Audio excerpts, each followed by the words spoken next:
Hey everybody, this is Liz Bentley, and I'm here to talk to you today about introverts versus extroverts and how you are handling sheltering at home. Okay, so let's start with just understanding whether you're introverted or extroverted. And the way we figure that out is based on how you re-energize. Are you someone who re-energizes by going home and being alone or just being with close family? Or are you someone who re-energizes by going out and being around people? Okay. And depending on how you re-energize and how extreme you are in that behavior is how introverted or extroverted you are. And there can be a lot of extremes. You can be really far to one side or really far to the other or close to the middle. Okay. So figure out first whether you're introverted or extroverted. Now, there have been a ton of memes out there joking about how introverts have trained for this their whole life, right? But even if you are an introvert, the things you have to be careful of. Number one, don't isolate yourself too much.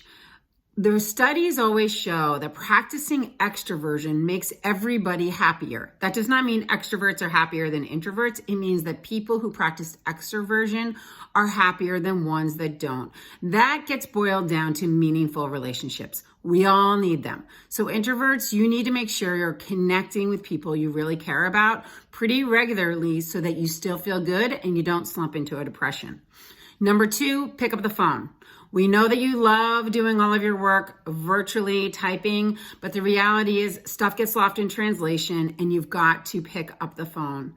And number three, be careful about doing too much thinking, okay? You start to over ruminate on stuff and you're gonna get yourself all twisted in your head. So make sure that when you start kind of ruminating on a topic, bring it out verbally and talk to someone about it so that you can normalize between where your thinking is and what is actually going on, okay? Extroverts, let's talk about you guys. Okay, enough with the Google cocktail hour or happy hour. Okay, you're gonna be alcoholics by the end of this. No, I'm only kidding. But you guys do not need to be signing up for every single Zoom video, every single book club, every single thing that's going on that involves people getting together. You need to be selective. Okay, this is a time to recenter your values. I know how important it is for you to connect to people, but pick the people you want to be with and pick the times you want to do it so your whole day isn't full and you're not getting anything done.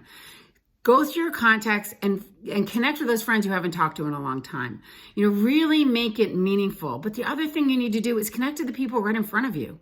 You know, extroverts sometimes have a tendency to start running out and honoring relationships all over the place instead of the ones that are right in front of them. So now's the time to build intimacy with your loved ones who are living under the same roof with you.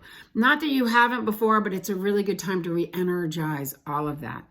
The other piece for extroverts is to be careful about not always being in the doing. This is a time for you to be in the thinking of your life.